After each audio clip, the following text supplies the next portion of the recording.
He's looking directly into the camera. You feel like he's looking at you. We become Mike. We are Mike's eyes. Suits season 1, episode 7, Play the Man. 40 plus minutes of game playing and turning the tables. Netflix, let's run it back. Welcome back to my channel. It's Liv, living life with locks and learning lessons along the way. And in this episode, I was just trying to keep up with every storyline, every character, every maneuver, every game move. Like, there was so much happening in one episode. I'd say this was definitely a high impact, high energy episode. There were so many scenes where there was so much to detect. Like, I had so many notes written down for this episode. I was like, what am I going to focus on? I really have no idea where I'm going to begin or where I'm going to end or where I'm going to take it or what I'm going to do in the middle. But I have kind of come to a decision that I am going to start this commentary, start this analysis on the camera. Now, the way that the camera was used in this episode was so magnificent. It was so magical because it really made you question why certain things are being focused on.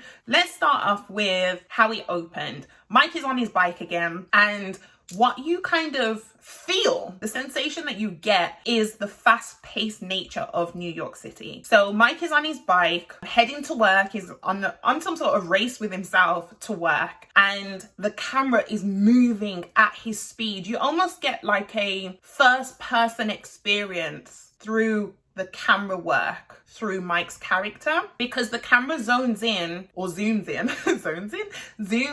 on his feet, in his shoes, on the pedals of his bike as the pedal is moving so that he can arrive at the law firm. So there's actually some close footage that is taken of Mike actually being in motion. It made me think, what could that signify? So as we're moving through the storyline of this particular episode, I feel like it comes to light that Mike is constantly rushing through things. Sometimes he moves through things so quickly, he doesn't allow himself to pause and think and decide what is the best maneuver to make. He's very green. Jessica actually calls him naive in this episode on 2 occasions. Harvey also has moments with Mike when he's basically trying to get Mike to understand that sometimes the first thought you have, it's not that it's a bad one or that you shouldn't stick with it, because I remember in the previous episode I was talking about gut instincts and Rachel second guessing herself when it came to like studying for her LSAT. But with this, I think what it's showing you is that sometimes you almost need to look at the bigger picture or think wider than an individual situation, and sometimes Mike is extremely close to things. And I think I've said in a previous video that Harvey can be really close to things, usually himself, but you do see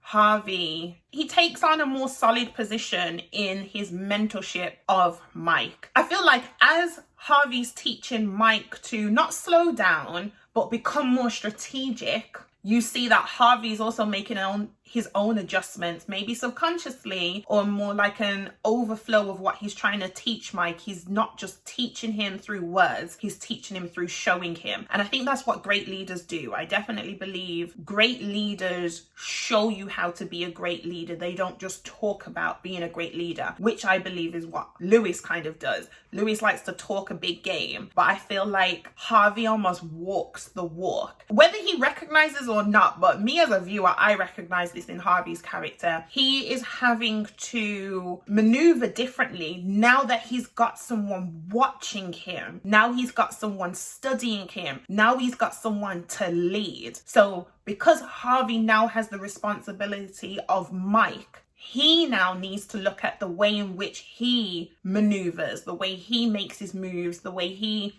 does things and says things, because there is someone now watching him. Whereas for a long time, Harvey was very solo. It was him, himself, and Harvey. You know, like me, myself, and I. He, him, and himself, and Harvey.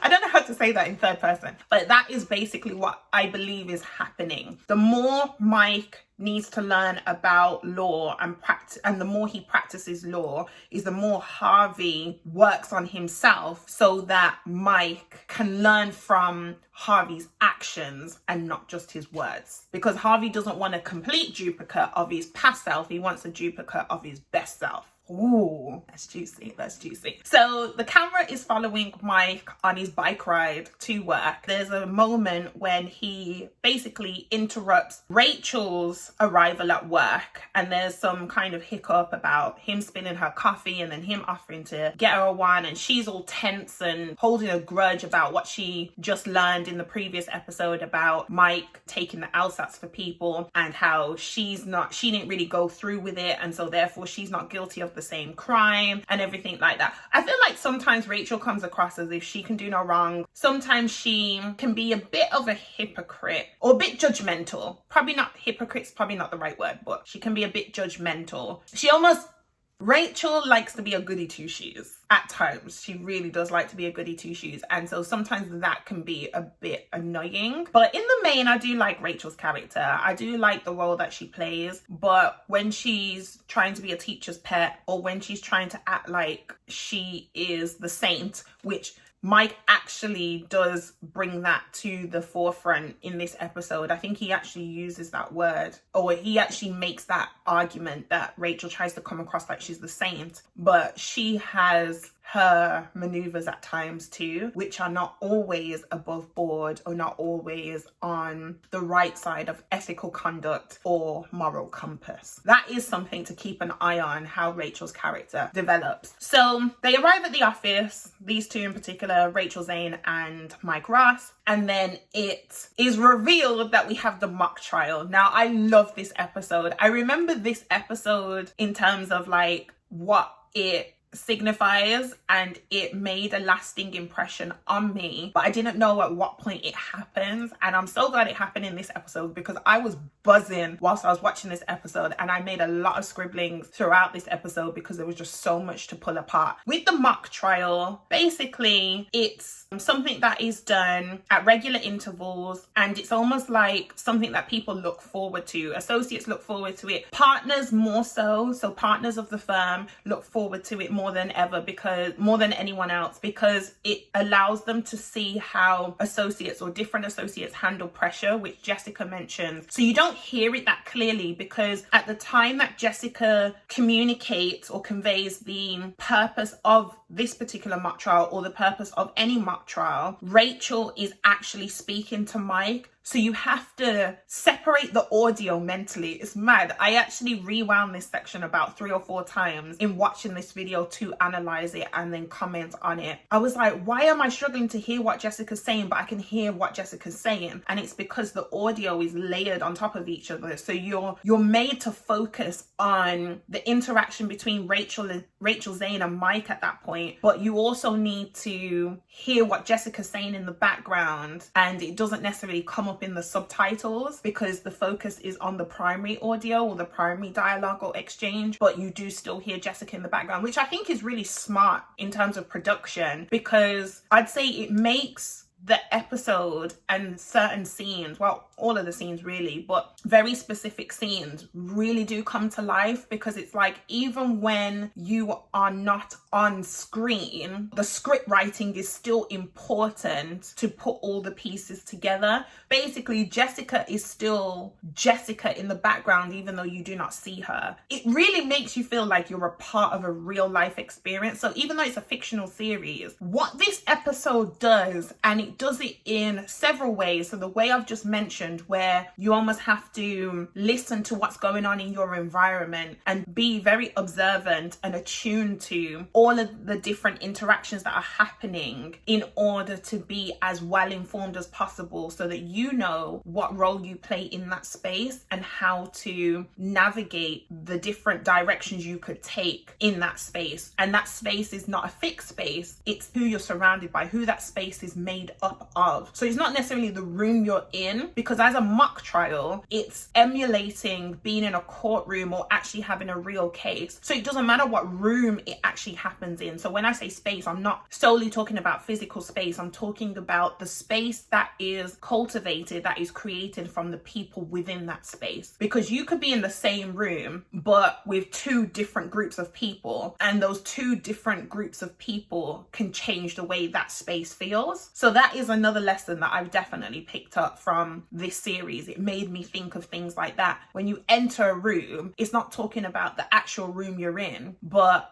who's in that room, or what energy's in that room, or what the purpose of that room is. And that can change from one room to the next, one physical room to the next. But you take those same 10 people who are good for you, or who are going to elevate you or help you to progress forward into another room, it's still the same space because of the people that are in it. So this makes you think that you really should audit the people that you surround yourself by, and also do your best to be informed and do your best to understand who the people are in the rooms that you enter, or in the rooms that you occupy, in the spaces in which you occupy. Learn not just your opponents, but your teammates and the unknowns as well, the people you're not too familiar with. But anyway, what I was saying about how this episode really makes it real is actually when Mike comes face to face with who he will be going up against for the mock trial, because all of the associates are kind of paired up. One person takes the side of the plaintiff, one person takes the side of the defendant. Mike goes up against a guy called Kyle Durant, who turns out to be Lewis's protege.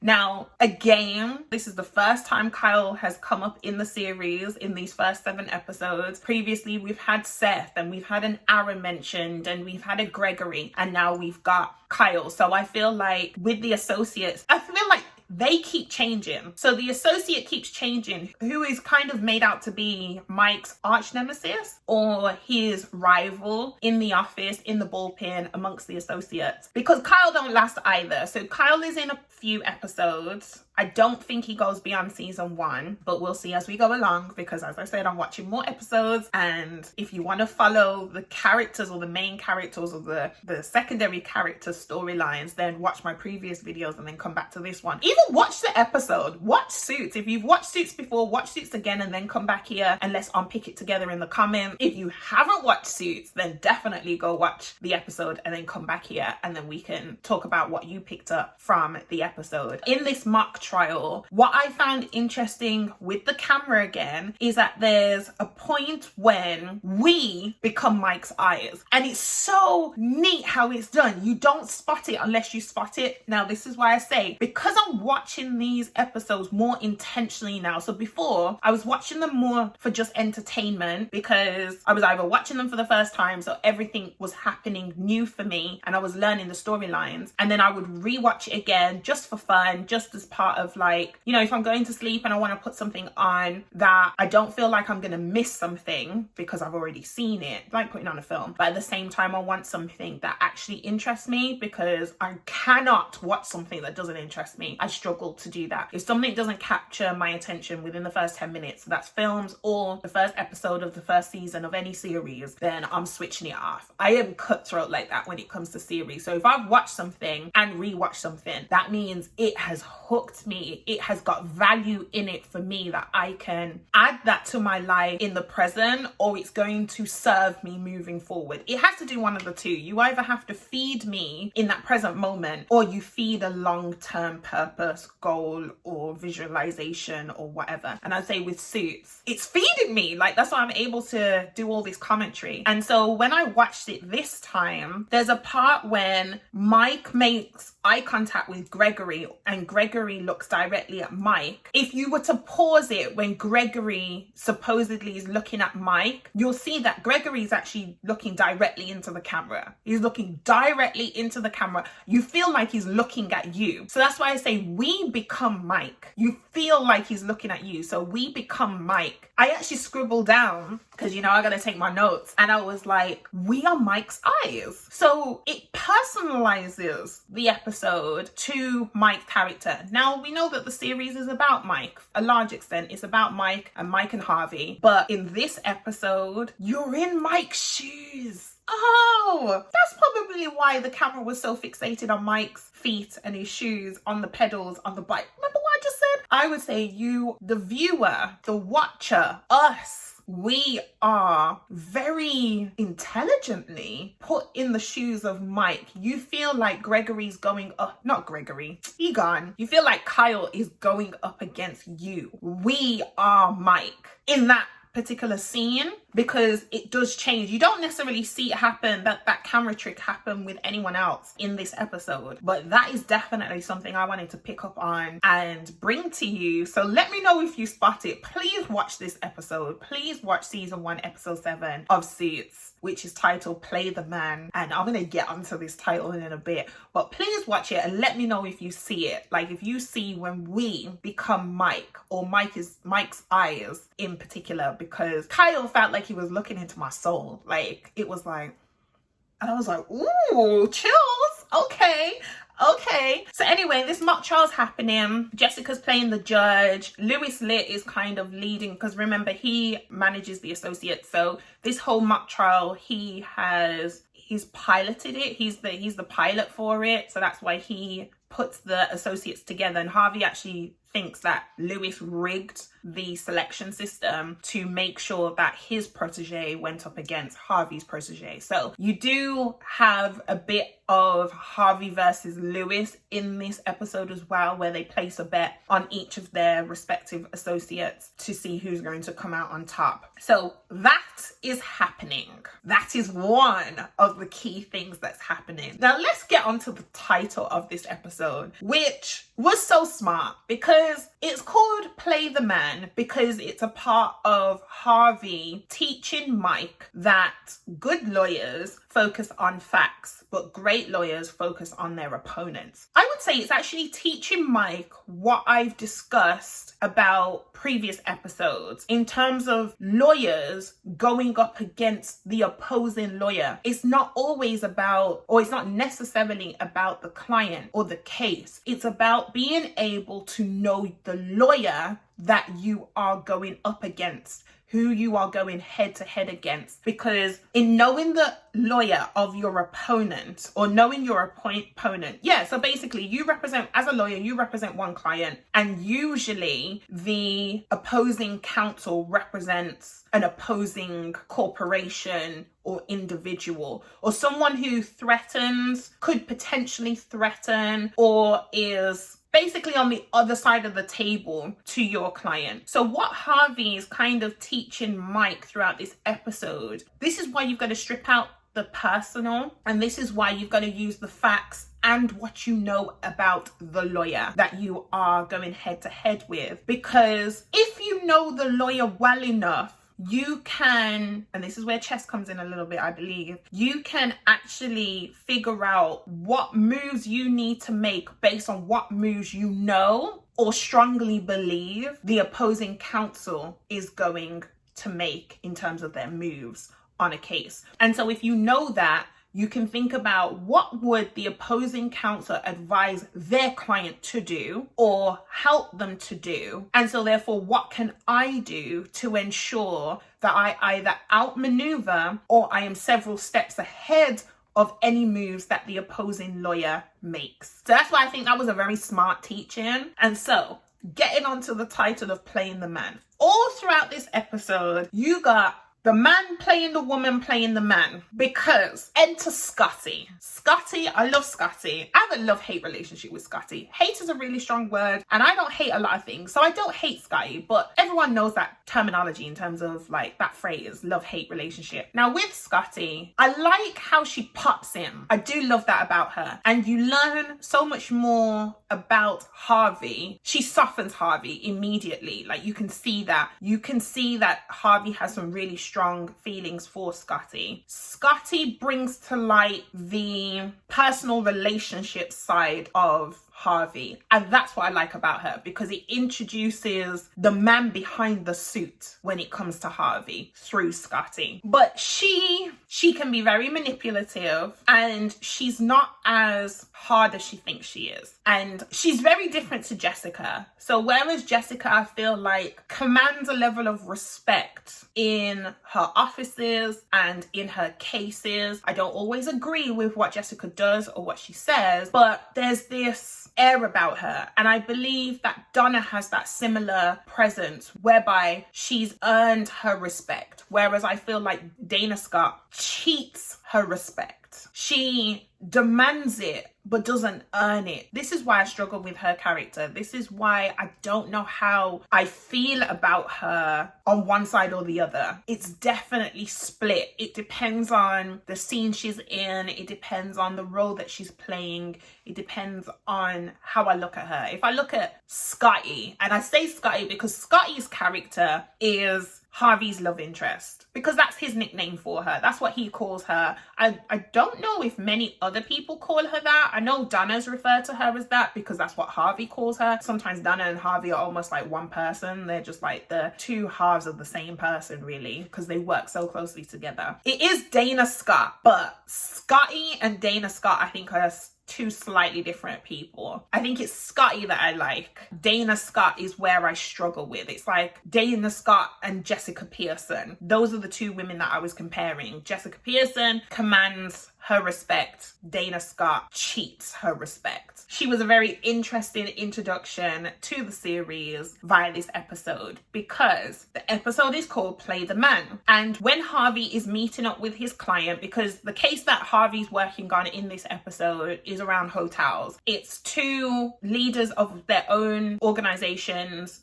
in the hotel industry wanting to merge. So it's a merger. It's a merger case. Now, Harvey doesn't know who the opposing counsel is yet. At the point in which he has communication with his client, that his client is interested in merging with another corporation, Harvey doesn't know who the opposing counsel is. So when Harvey goes to meet the other corporation, the leader of the other corporation, so you've got Jones, who's on Harvey's side, that's Harvey's client, and he has the dissect hotels, if I remember correctly. And then you've got the other corporation, which is Vega, who is Daniel, I believe. I think the name of the client is Daniel, and that's who the opposing counsel represents. Harvey goes to meet Jones, his client, and when Daniel mentions that he's got a really good lawyer on his side, he refers to the lawyer as Scott. And so because some names are almost gender specific, like you can tell by the name, or you can assume, correctly or incorrectly assume the gender of a person from a name, especially when it's just one name. So Scott, you think that that is the name of, or the full name or the first name of the lawyer. And so Harvey, rightly or wrongly, believes that it's a man. Daniel corrects Harvey and says, no, it's a she. That's when you see Dana come into shot. Now, you actually do see Dana Scott descend on the stairs. Again, the camera work. Oh, you gotta watch it for the camera work alone. Even if you watch it for the camera work alone, it was brilliant in this episode. I loved it. Like, I paused and rewound and all that stuff just because of the way the camera moved and brought characters in. As Harvey's having these little exchanges with his client and the other lawyer's client, it's like the camera zooms out and you see the three of them having that conversation sat down, and you see Dana coming down the stairs. Now, if you don't know this series, if you're watching it for the first time, you probably wouldn't have seen it. You probably wouldn't have taken it in unless you're really observant. But if you're not that observant and you're focused on the dialogue, because the audio is still Harvey, his client, other lawyer's client, so you're focused on what you're hearing, and so therefore you focus on where that sound is coming from. If you think about in real life, when you hear something, your attention goes to the sounds that you're hearing. And so that's why when you're talking to someone, that's why you make eye contact with them, or that's why your body language is positioned towards them when you're actually wanting to listen to what they're saying. And that's why you can tell if someone's not really listening to you, because they're not making eye contact with you, their body's not positioned towards you. There's so much to learn here. Wow, these are things I didn't even write down, but just like as I am detailing what I did write down, what I did pick up on, there's just so much more that's evolving. When you hear something and when you're actually listening, your attention goes to either the sound you want to hear or the sound that you are focused on. Because if you think of, if you're in a room with different people, going back to that example I gave you of being in the room with people that you can learn from, or people that are good for you, or people that are of high value to your movement forward, or just high value in their own right, you're there to learn. And so this is why you can actually be in control of your distractions, because if you're truly focused on something, you can silence your distractions distractions. I know when I was growing up, when I was younger, I used to read a lot, and I could, if I'm engrossed in a novel, then it's almost like it doesn't matter what's going on around me. I can just mute the sound that's going on around me. It doesn't mean that there's no sound around me. It's that I'm not focused on it, and therefore that's why someone can call your name but you don't hear them because your attention is elsewhere.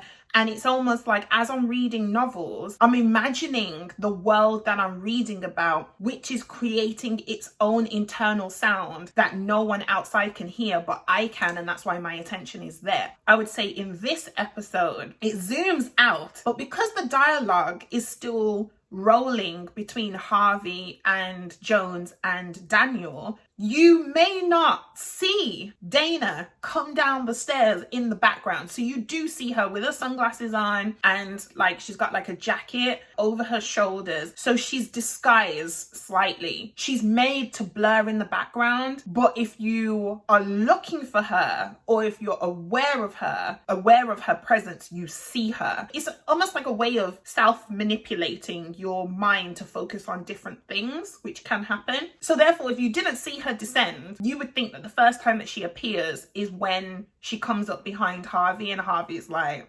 Dana Scott, okay. Or where he says Scotty first, and then he's like, Dana Scott. The camera makes you see what you want to see. Oh, and Harvey actually says this in a previous episode. He says, people hear what they want to hear. There was an episode, I think it was towards the end, the insider trading episode, Tricks of the Trade. So I think that was the previous episode. I think that was season 1, episode 6. That's what I say, go watch all the other videos because I pick up on so many different things and there's so much overlap. Harvey actually says to Mike, people hear what they want to hear, because Harvey said to Gabby, I never doubted you for a second. And then when it's just Mike and Harvey, Mike is like, that was a lie, or the way that you played off that you never doubted him for a second. And Harvey says, I didn't doubt her for a second. I doubted her for several days.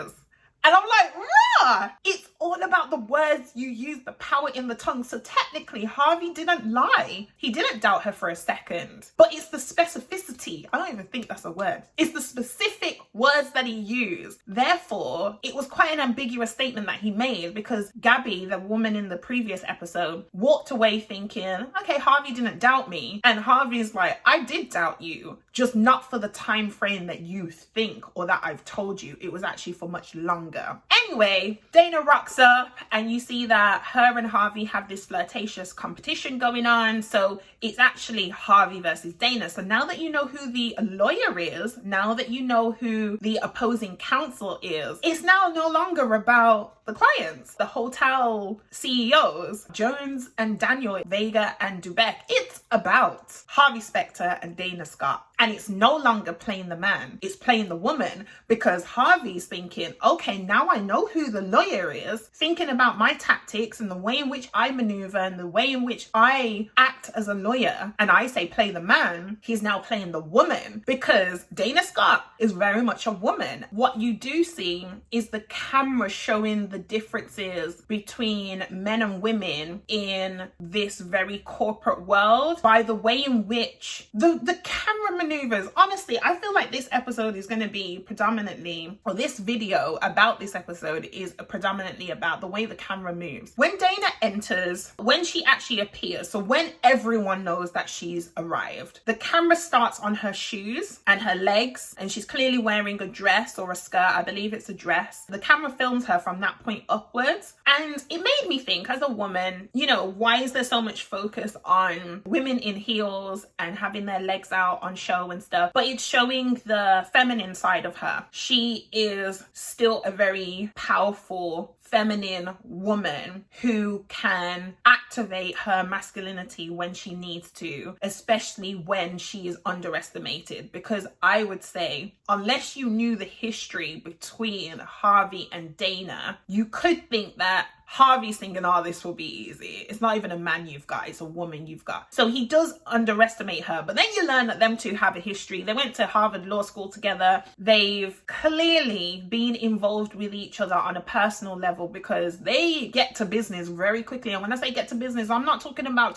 the case or the deal or the merger or trying to decide what each client should do so that everyone wins. No, them two, Them two want to fool around first. They want to get real business out the way. I feel like it's a way of release that sexual tension so that they can then clear their minds. They can climax and clear their minds to be able to clarify the details of this deal. Now back to the mock trial, because that be going on throughout the episode, and then 1 minute Harvey's winning, and then Scotty's winning, and then Harvey's winning, and then find a win for them all, which means that Dana actually loses out in the end. But we'll come back to that. Let's go back to the mock trial and who gets played in that. Now I said at one point that this episode is the man playing the woman playing the man playing the woman, Miss Rachel. So Rachel is playing the plaintiff in the mock trial. No, is she?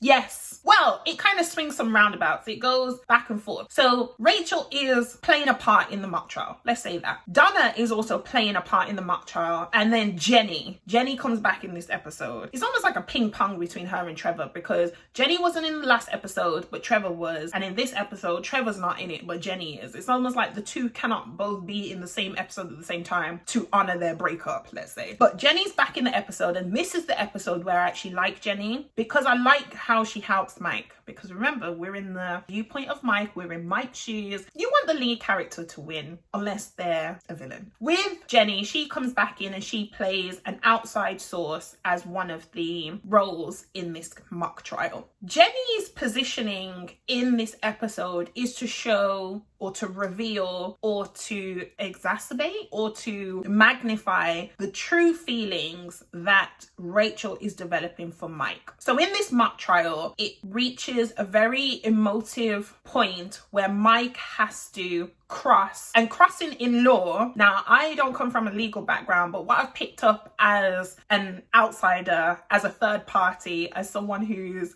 very passionate and interested in law, but I didn't pursue it for my own career, another story, another day. Crossing is basically asking questions of the opposing side, I would say. When Mike asked Jenny questions, I wouldn't necessarily call that crossing, because Jenny is technically Mike's witness. Mike called her to the stand as a witness to support his side of the case. But when Kyle asked Jenny questions, that's called a cross. If I've got that right, anyone who comes from a legal background, let me know if I've got that wrong, but know that my knowledge of law is quite basic, because I didn't actually study it or pursue it. I'm definitely not going to try and be Mike and try and practice law without a law degree. Jenny is supporting Mike's side, Rachel's on the opposing side. So there is a point when Mike crosses Rachel, because Rachel is being represented by Kyle, and Kyle is Mike's opponent. So Mike is doing his cross and he's asking Rachel questions. Now here he plays the woman, because he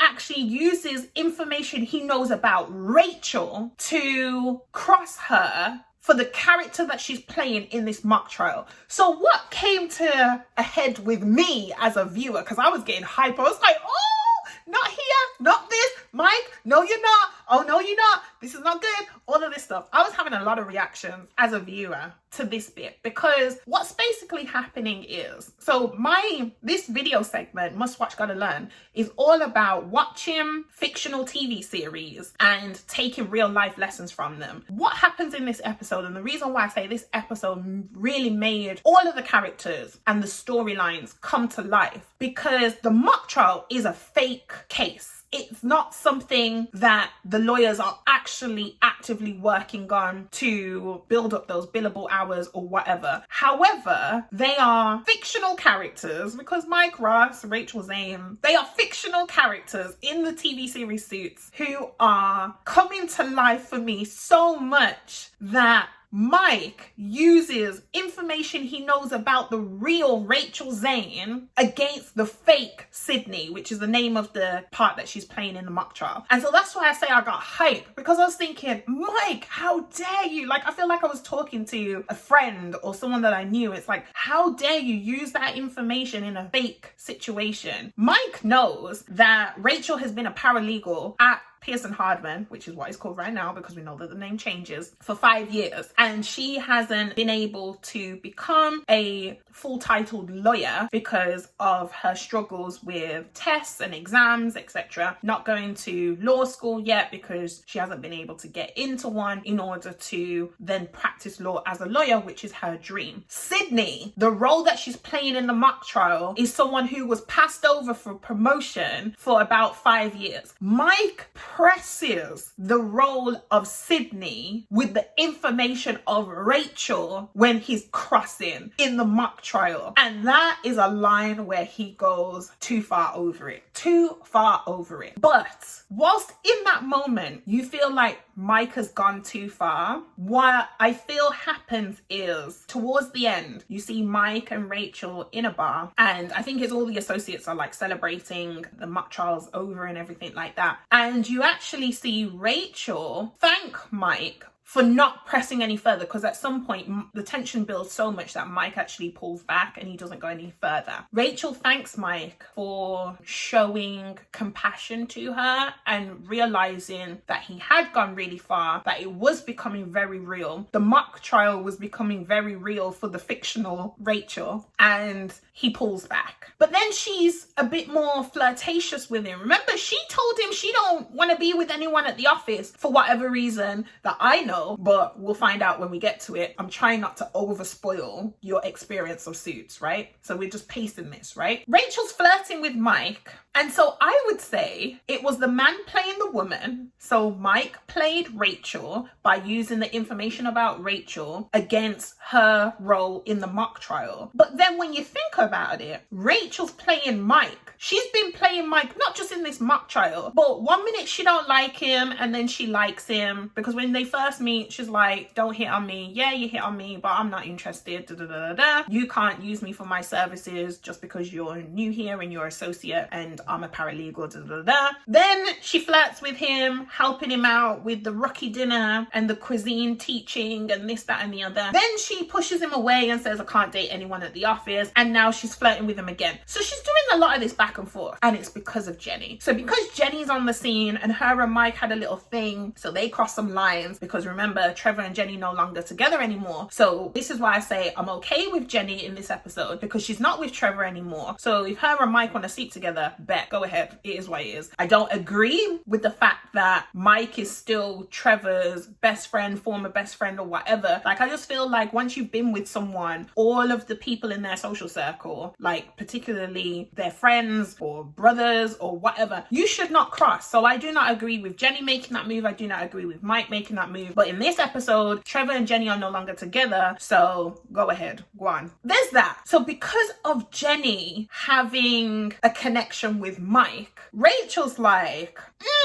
this is a woman playing a woman, because Jenny and Rachel then have a thing which is coming up next episode, so stay tuned for that video. And so you do see a lot of this playing games throughout this entire episode, and this is why I say this episode came to life in ways that I totally forgot about. I did not realize that it was going to be so juicy, and so that's why I had so much to say. I had so much to write and I had so much to say.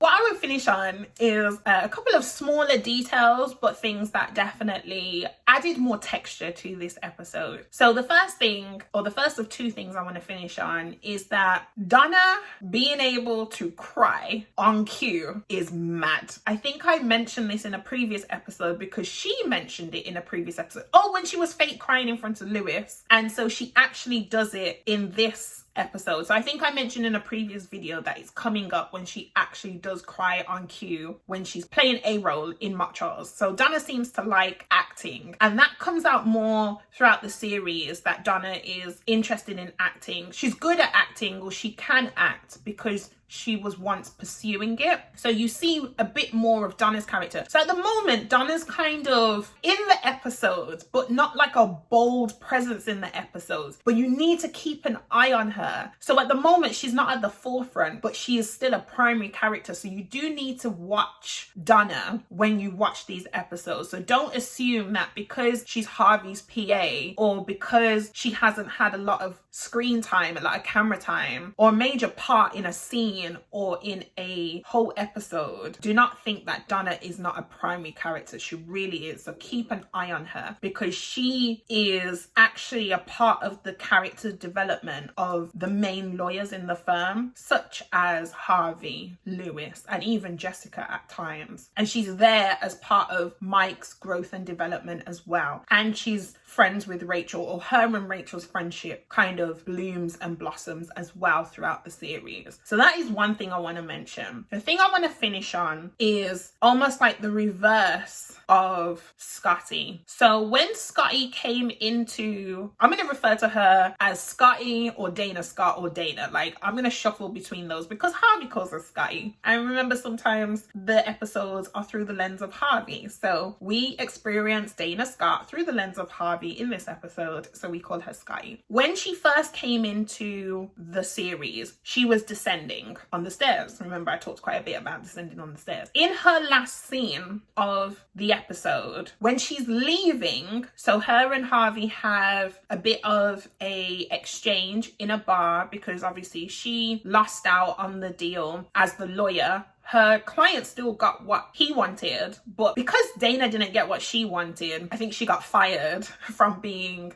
the lawyer to Vega, to Daniel. So therefore, she now got to go back to London and tell her boss that she lost the client. Now, Harvey's feeling a bit sorry for her, and he's basically says, I'm sorry I won. And Dana says, I wouldn't want you to be sorry about that, which I respect. I do like that. Obviously, she's a bit hurt that she didn't win the case, but I think she got a bit big for her boots. She went a bit too far. This is what I say. She tries and cheat her way to respect. She tries to cheat her way to a win. Whereas Harvey's like, all of us can win. Both sides can win. And especially because I have feelings for you, which he doesn't actually say yet. Because I have feelings for you, I don't want you to lose. But why are you trying to win so that I lose when we can both win? Remember, Harvey has this win-win mentality. If the other player, if the opponent fights fair, Harvey can respect it. Harvey don't have to like you, but he wants to be able to respect you. And in this moment, I feel like Dana made it really hard for Harvey to respect her, which was then hard for Harvey because Harvey wants to respect her and he does respect her. But the way that she goes about some things is disrespectful to herself. Like, fix up, Dana. Fix up, Sky. When they have their last exchange, because she's going to go back home and she's going to say yes to a man who proposed to her a month ago. I don't know how people leave people hanging for ages. You don't even know you want to get engaged or you don't. Give people an answer. Don't leave them hanging. Will you marry me? It's a yes or no. From what I've heard, men don't ask a woman to marry them unless he knows what the answer is going to be. So clearly there's some breakdown of communication between Dana Scott and the man she got back at home in London, because what's going on there? But when she's then leaving Harvey's presence, if you keep your eyes on the camera, if you focus, you will see that she goes out of shot at one point, and then the next time you see her, she's ascending the stairs. And I actually thought it was important to mention that. So at the start of the episode, she's descending, she's coming down to Harvey's level, and then I would say towards the end, she's rising above the situation. So she's leaving it all behind her, all there, and she's rising above. She's moving forward, she's elevating herself, and she's starting anew. It's like when you come from underground train station, and you ascend those stairs and it's light and there's more air and everything. I would say that was a very good way to have Dana finish her role, her part in this episode. And so I very much appreciated the camera having that, the production team keeping that bit in, or ensuring that that bit was a part of it. And you actually see Harvey watch her leave, watch her ascend. Whereas when she descended, Harvey didn't know she was there. It was happening behind him, but in front of him, she ascends. I think that was brilliant. I think that was almost masterful. Definitely watch this episode. You can watch it in isolation, but you can also watch it after watching all the others, because there is so much that is useful, that is of value, that is intriguing throughout this episode. Definitely rate it. I would say out of the first 7 episodes, this may be my favorite so far. I never thought I'd have favorites, but I think based on the way that it was produced, this is my favorite. So if you want to see me talk through more episodes, more seasons, more series, then please like, comment, and subscribe, and hit that notification bell so that you do not miss an upload. And I'll see you in the next video. Thank you for watching another video on Must Watch Gotta Learn. You can find more commentary for Suits Season 1 on my channel. And if you want to be the first to watch any new season or series, then subscribe to my channel. On Must Watch Gotta Learn, we turn our favorite fictional TV series into real life lessons. It has never been more fun to binge watch a rerun.